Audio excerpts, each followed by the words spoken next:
Her hands trembled as the glass shattered on the polished marble floor. Every eye in the golden-lit restaurant turned toward her, and the silence that followed was sharper than any shout. A manager's voice sliced through the air, thick with disdain. He accused her of clumsiness, of incompetence, of not belonging in a place like this. The words stung deeper than the tiny cut on her palm. She bowed her head, whispering an apology that dissolved into the heavy air, but he didn't stop. The tirade continued, cruel and public. Diners stared, forks paused midair. Some looked away in discomfort, others smirked, entertained by the spectacle of humiliation. Only one woman at the far table did not turn away. Her gray eyes, calm and observant, watched the scene with a quiet intensity. Her silver hair was tied neatly, her posture graceful, dignified. Beside her sat a tall man in a dark suit, her son, his expression unreadable, but his fingers curled into fists beneath the tablecloth. No one yet knew that this moment, born from cruelty and silence, would bind their lives in ways none of them could have imagined. The waitress was named Ilara. She moved like someone used to apologizing for existing, shoulders drawn, steps careful, words always soft. Yet beneath that meek exterior was the steady heartbeat of someone who had endured too much to crumble now. She gathered the shards of glass with bare fingers, ignoring the sting, and swept them into her tray. The manager rolled his eyes and muttered something about people like her, and a few guests laughed quietly. Ilara's lips pressed together. She said nothing. Her silence, fragile yet resolute, filled the room more powerfully than any retort could have. The billionaire's mother, Helena, raised her hand slightly, drawing her son's attention. He leaned close as she moved her fingers in a slow, deliberate motion. She was deaf, the world around her often a silent blur of movement, yet in that silence she heard more than most. Her son, Adrian, watched her sign a single phrase, "Help her." Ilara didn't notice him approach. She was too busy scrubbing at the floor, her hair falling across her face. When a hand gently reached for the broom she held, she flinched. Adrian's voice was calm, low, and kind, a stark contrast to the venom that had filled the air moments before. The manager froze mid-complaint when he realized who was standing before him. Adrian Vale, the billionaire whose family owned half the city, was not a man accustomed to being ignored. The manager's tone shifted instantly, dripping with false politeness. But Adrian's gaze never left Ilara. He spoke briefly, quietly, yet with authority that made the manager's face pale. In moments, Ilara found herself being escorted to the back office, but not to be reprimanded. Instead, Helena sat waiting for her there, eyes warm and curious, hands moving gently through the air as her interpreter stood beside her.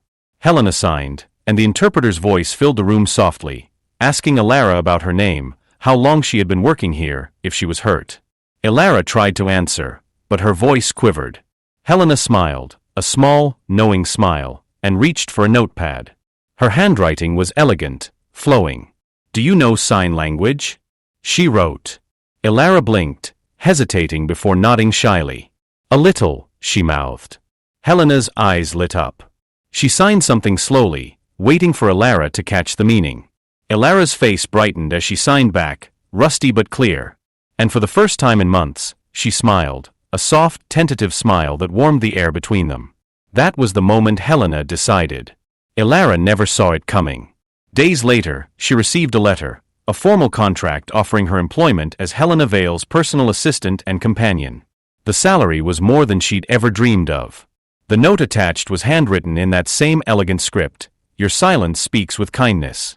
I'd like to hear it more." She stared at it for hours, afraid to believe it. People like her didn't get noticed, not by people like them. But desperation outweighed doubt. Rent was overdue, her mother's medication barely affordable, and the restaurant had been cutting her hours anyway. She accepted, trembling, unsure what she was stepping into. Helena's mansion felt like another world, quiet, sunlit, surrounded by gardens that smelled of jasmine and lavender. Every corner seemed to hum with restrained elegance. Yet, it wasn't the grandeur that struck Ilara most. It was the silence. The absence of constant noise was soothing, almost sacred.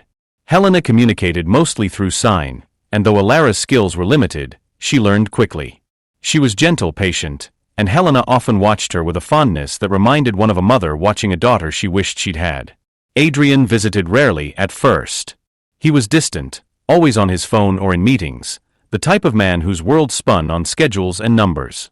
But Helena spoke of him often, or rather signed of him, telling stories that painted a different picture. A little boy who had once sat beside her bed, learning to sign before he could read. A young man who built empires not from greed, but from the quiet duty of providing for a family that had endured too much loss.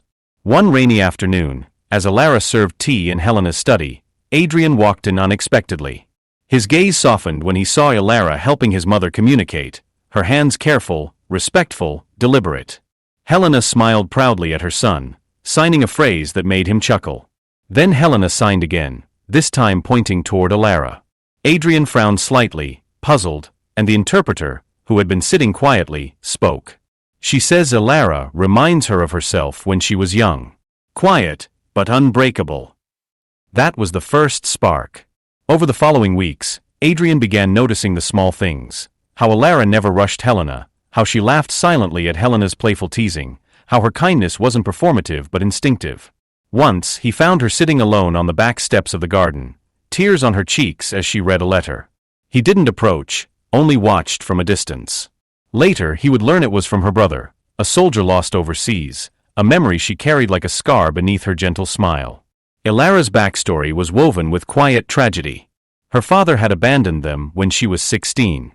Her mother, once a pianist, had lost her hearing in an accident and with it, her will to play.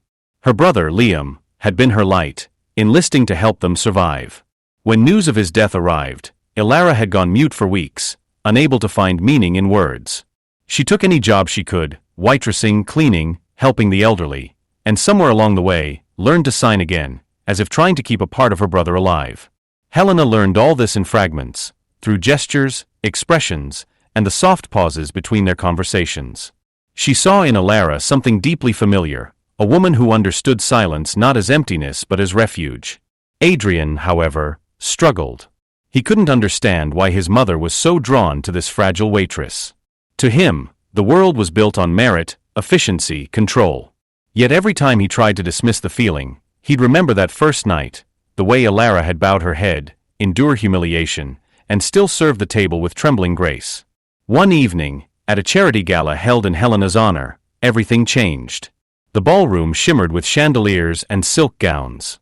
Helena sat near the front, serene in her silver dress. Alara stood behind her, translating the speeches with graceful, flowing signs. The crowd applauded politely, until one of Adrian's business associates made an offhand remark loud enough for several to hear. "It's quite noble, really," he sneered, "how the valets hire charity cases. Keeps the image polished, I suppose." The laughter that followed was sharp and cruel. Adrian froze. Alara's hands stopped midair, trembling. Helena's expression didn't change, only her eyes darkened, slow and steady as a gathering storm. She signed something deliberate and slow, and Alara hesitated before translating aloud. "My son does not hire charity cases," she said clearly, her voice firm though her hands shook. "He hires people of character. Something money cannot buy." A hush fell. The associate turned crimson, fumbling for a defense, but before he could speak, Adrian rose. His gaze cut through the crowd, cold and commanding. "My mother's right," he said. "And if character were currency, she'd be the richest person in this room." Alara's throat tightened. She felt Helena's hand reach for hers, squeezing gently, and in that touch was an unspoken bond, two women bound by silence and survival, seen at last. That night, as the guests departed, Adrian found Alara in the garden. The rain had returned, soft and warm. He apologized for the cruelty she'd faced, but she shook her head. "You don't need to," she whispered. "People have said worse." He looked at her then, really looked, and for the first time saw not a waitress, not an employee, but a woman whose quiet strength had humbled his mother and changed his home. He asked her how she had learned to sign so gracefully. She told him about her mother, her brother, and the silence she had learned to live in.